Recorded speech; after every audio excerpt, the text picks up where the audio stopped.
जरा एक बार सोचिए, जब दुनिया के कई हिस्सों में लोग अभी छोटी छोटी बस्तियों में रह रहे थे, तब भारत की धरती पर एक ऐसी सभ्यता मौजूद थी जहां घरों के अंदर स्नान घर थे, नालियों का पूरा सिस्टम था, सड़कों की सीधी प्लानिंग थी, व्यापार था और नाप तौल का तयशुदा तरीका भी था।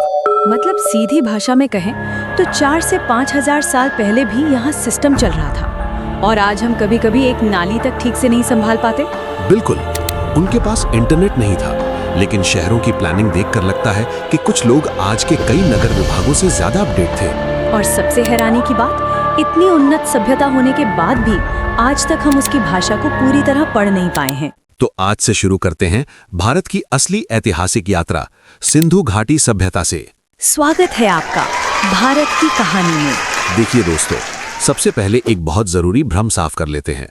जब हम भारतीय इतिहास बोलते हैं तो बहुत लोगों के दिमाग में सीधा आता है मौर्य, गुप्त, मुगल, ब्रिटिश, या फिर कुछ लोग सीधे रामायण और महाभारत पर पहुंच जाते हैं।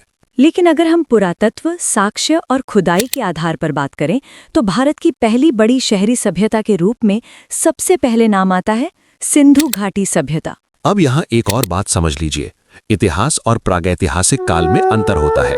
प्रागैतिहासिक काल यानी वो समय जब लिखित अभिलेख नहीं मिले, और इतिहास यानी वो समय जब लिखित प्रमाण मिलने लगते हैं। लेकिन यहाँ एक मजेदार मोड़ है। सिंधु घाटी सभ्यता के लोगों के पास लिखने का तरीका तो था, लेकिन दिक्कत यह है कि हम आज तक उसे पढ़ नहीं पाए। मतलब संदेश तो छोड़ गए, लेकिन पासवर्ड आज तक नहीं मिला। अब जरा सोचिए, इतनी बड़ी सभ्यता थी तो फिर ये गायब कैसे हो गई और मिली कैसे? 19वीं और 20वीं सदी के आसपास जब ब्रिटिश भारत में रेलवे लाइन और निर्माण कार्य हो रहे थे, तब कई जगहों पर लोगों ने पुरानी पकी हुई ईंटों का इस्तेमाल करना शुरू कर दिया। मतलब 4000 साल पुरानी सभ्यता की ईंटें रेलवे ट्रैक में लगा दी गईं। आज ऐसा होता तो लोग उस पर वीडियो बनाकर डाल देते। धीरे धीरे पुरातत्वविदों का ध्यान उन टीलों की ओर गया और फिर खुदाई शुरू हुई। हड़प्पा की खुदाई से जुड़ा एक महत्वपूर्ण नाम है दयाराम साहनी, और मोहनजोदड़ो से जुड़ा एक बड़ा नाम है राखाल दास बैनर्जी। बाद में सर जॉन मार्शल ने घोषणा की कि भारतीय उपमहाद्वीप में एक अत्यंत प्राचीन और उन्नत सभ्यता के प्रमाण मिले हैं। यही वो पल था जिसने भारत के प्राचीन इतिहास की समझ ही बदल दी। क्योंकि अब यह साफ हो गया था कि भारत में सभ्यता का स्तर बहुत पुराना और बहुत विकसित था। अब इसे बिल्कुल सरल भाषा में समझते हैं। सिंधु घाटी सभ्यता ही क्या? ये कांस्य युग की एक शहरी सभ्यता थी। शहरी का मतलब क्या? योजना के साथ बसाए गए नगर, व्यवस्थित बस्तियां, कोई बेतरतीब झोंपड़ी समूह नहीं।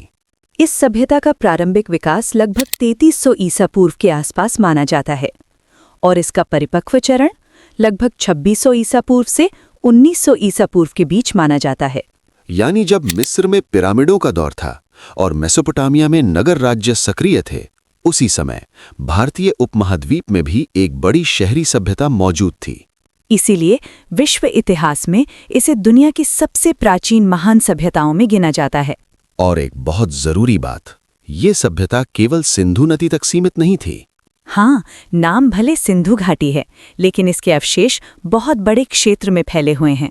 आज के पाकिस्तान से लेकर पश्चिमी भारत तक और उत्तर में पंजाब हरियाणा क्षेत्र से दक्षिण पश्चिम में गुजरात तक इस सभ्यता के केंद्र मिले हैं। मतलब ये कोई एक शहर नहीं था, ये एक विशाल सभ्यता जत जाल था। अब स्कूल की एक बड़ी गलती समझिए। अक्सर बच्चों को सिर्फ 2 नाम पढ़ा दिए जाते हैं, हड़प्पा और मोहनजोदड़ो, और फिर बच्चा समझता है बस यही 2 शहर थे। लेकिन ऐसा बिल्कुल नहीं है। ये पूरी एक बड़ी सभ्यता थी जिसमें कई महत्वपूर्ण नगर थे, जैसे हड़प्पा, मोहनजोदड़ो, धौलावीला, लोथल, कालीबंगन, राखीगढ़ी, गनेरीवाला और बनावली। हड़प्पा वो स्थान जिसके नाम पर पूरी सभ्यता को हड़प्पा सभ्यता भी कहा गया। मोहनजोदड़ो सबसे प्रसिद्ध स्थलों में से एक, जहां से महान स्नानागार यानी ग्रेट बाथ जैसी संरचनाएं मिली। धौलावीरा विशेष रूप से जल प्रबंधन के लिए प्रसिद्ध।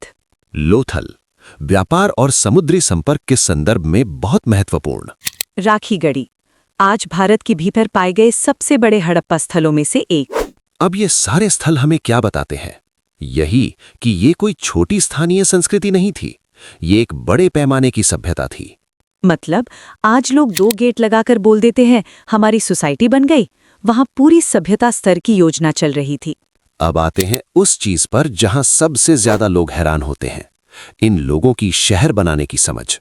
अगर एक शब्द में सभ्यता को समझना हो तो वो शब्द है व्यवस्था। इनकी सड़कों को देखिए, सीधी सड़कें, एक दूसरे को काटती हुई गलियां और पूरा जाल एक योजनाबद्ध ढांचे में। मतलब शहर ऐसे नहीं बसाया गया था कि जहां जगह मिली वहीं घर बना दिया। ये सोच समझकर बनाया गया था। अब अपने आसपास के किसी पुराने मोहल्ले की कल्पना कीजिए। एक गली के अंदर दूसरी गली, उसके अंदर और मोड़, उसके अंदर बाइक, उसके अंदर नाली और उसके अंदर मच्छर। और फिर ऊपर से बोर्ड लगा होता है स्मार्ट सिटी। उधर 4000 साल पहले वास्तव में योजना थी। हड़प्पा सभ्यता के घरों में कमरे थे, आंगन थे, स्नानागार थे और कई जगह कुएं भी मिले हैं। लेकिन सबसे बड़ी बात, नाली व्यवस्था। हाँ, घर से निकलने वाला पानी ढकी हुई नालियों के माध्यम से बाहर जाता था।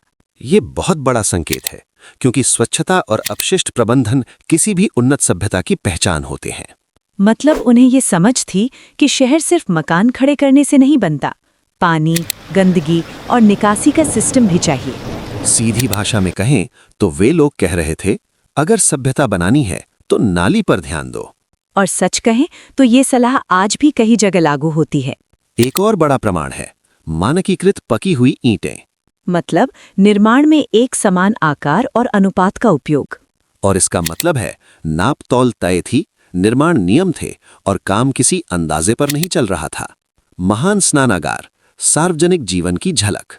अब मोहनजोदड़ो की सबसे प्रसिद्ध संरचना पर आते हैं, महान स्नानागार। नाम सुनकर ऐसा लगता है जैसे कोई प्राचीन स्विमिंग पूल हो। फर्क बस इतना है कि वहां सदस्यता कार्ड नहीं चाहिए था। ये एक बहुत सोच समझकर बनाई गई जल संरचना थी और इतिहासकारों का मानना है कि इसका उपयोग संभवतः धार्मिक स्नान या किसी सार्वजनिक अनुष्ठान के लिए होता होगा। ध्यान दीजिए, हम यहाँ संभवतः बोल रहे हैं, क्योंकि इतिहास में जहाँ प्रमाण पूरा नहीं होता वहाँ ईमानदारी जरूरी होती है। यही अंतर है वास्तविक इतिहास और हवा में उड़ते दावों के बीच। अब जरा किताबों वाली भाषा से बाहर निकलते हैं और कल्पना करते हैं कि वहाँ का आम आदमी कैसा जीवन जीता होगा। संभवतः बड़ी आबादी खेती से जुड़ी हुई थी। गेहूं, जौ जैसी फसलों के प्रमाण मिले हैं। कपास का उपयोग भी बहुत महत्वपूर्ण था। और ये बात खास है क्योंकि भारत में वस्त्र परंपरा की जड़ें बहुत प्राचीन रही हैं।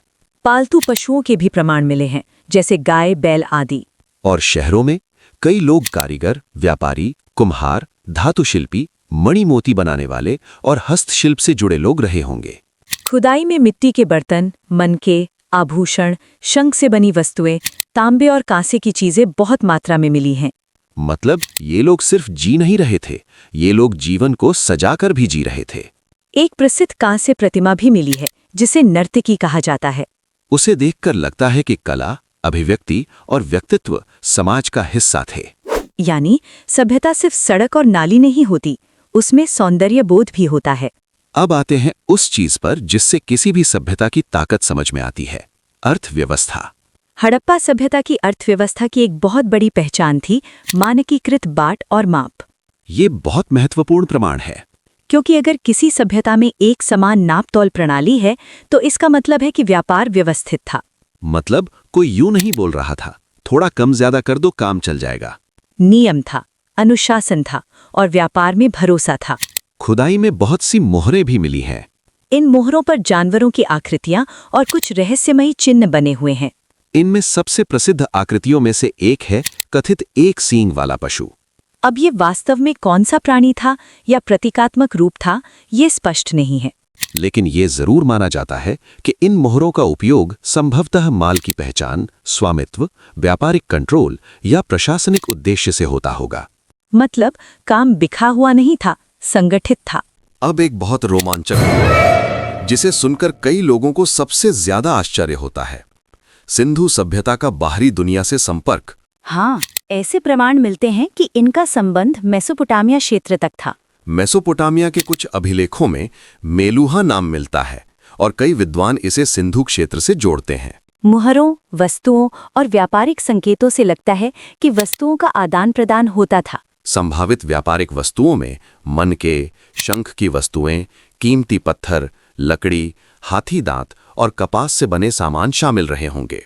मतलब ये लोग सिर्फ स्थानीय बाजार तक सीमित नहीं थे, इनकी पहुंच बहुत दूर तक थी। आज लोग बोलते हैं स्टार्टअप को ग्लोबल ले जाना है। उधर हड़प्पा वाले शायद बोल रहे होंगे, बेटा हम तो पहले से निर्यात कर रहे हैं। लेकिन याद रखिए, इतिहास में रोमांच होना चाहिए, रोमांस नहीं। जो प्रमाण कहता है उतना ही बोलना चाहिए। अब धौलावीरा की बात अलग से करना बहुत जरूरी है, क्योंकि ये स्थल जल प्रबंधन के कारण असाधारण महत्व रखता है। सोचिए, अगर आप किसी अपेक्षाकृत शुष्क क्षेत्र में बसावट कर रहे हैं तो पानी सिर्फ सुविधा नहीं होता, जीवन और मृत्यु का प्रश्न होता है। और धौलावीरा में जो संरचनाएं मिली हैं वे बताती हैं कि वहाँ के लोग बारिश के पानी और उपलब्ध जल स्रोतों को बहुत व्यवस्थित ढंग से संभालते थे। यानी विज्ञान और व्यावहारिक बुद्धि दोनों साथ चल रहे थे। इसीलिए धौलावीरा को हड़प्पा सभ्यता के सबसे प्रभावशाली नगरों में गिना जाता है। एक पंक्ति में कहें तो प्राचीन इंजीनियरिंग और बिल्कुल व्यावहारिक दिमाग। अब आते हैं उस हिस्से पर जहां सबसे ज्यादा लोग भावनात्मक हो जाते हैं, धर्म। सबसे पहले साफ कर दें, हम हड़प्पा सभ्यता के धर्म को पूरी निश्चितता से परिभाषित नहीं कर सकते। क्यों? क्योंकि उनकी लिपि अभी तक पढ़ी नहीं गई है। मतलब उन्होंने जो लिखा उसे हम समझ ही नहीं पाए। फिर भी कुछ पुरातात्विक वस्तुओं के आधार पर कुछ संभावित धारणाएं बनाई गई हैं। जैसे कुछ स्त्री मूर्तियां मिली हैं जिन्हें कुछ विद्वान प्रजनन या मातृशक्ति से जोड़कर देखते हैं। कुछ पशु प्रतीक, कुछ वृक्ष, कुछ अग्नि संबंधी संरचनाएं और एक प्रसिद्ध मुहर जिसे लोग पशुपति मुहर कहते हैं। अब यहाँ एक बहुत जरूरी सावधानी है। कई लोग तुरंत कह देते हैं कि ये निश्चित रूप से शिव का प्रारंभिक रूप है। लेकिन शैक्षणिक ईमानदारी कहती है कि ये एक व्याख्या है, अंतिम प्रमाण नहीं। इतिहास का नियम बहुत सरल है, जितना सिद्ध हो उतना ही कहो। जो सिद्ध नहीं हुआ उसे श्रद्धा या कल्पना के स्तर पर रखो, इतिहास की अंतिम सच्चाई मत बना दो। लेकिन एक बहुत लगभग तय है कि उनकी प्रतीक व्यवस्था और आनुष्ठानिक दुनिया काफी समृद्ध रही होगी। अब आते हैं हड़प्पा सभ्यता के सबसे बड़े रहस्य पर, सिंधु लिपि। हजारों की संख्या में छोटे छोटे लेख मिले हैं, मुहरों पर, मिट्टी की वस्तुओं पर और कुछ अन्य अवशेषों पर। लेकिन समस्या क्या है? पहली समस्या, ये लेख बहुत छोटे हैं, कई बार सिर्फ कुछ ही चिन्ह। दूसरी और सबसे बड़ी समस्या, अब तक कोई द्विभाषी शिलालेख नहीं मिला। जैसे मिस्र में रोजेटा शिला मिली थी जिससे लिपि पढ़ने में मदद मिली, वैसा यहाँ कुछ नहीं मिला। इसलिए भाषा अज्ञात है, लिपि अपठित है और अर्थ अब भी रहस्य है। विद्वानों ने बहुत प्रयास किए हैं, कुछ ने द्रविड़ संबंध की बात कही, कुछ ने दूसरी धारणाएं दी, लेकिन अंतिम सर्वमान्य निष्कर्ष आज भी नहीं है। मतलब पूरी सभ्यता हमारे सामने खड़ी है और कह रही है, समझ सकते हो तो समझो। और हम दीवार, मुहर, मिट्टी के बर्तन और निशानों को देखकर जासूस बने हुए हैं। यही इतिहास का असली रोमांच है।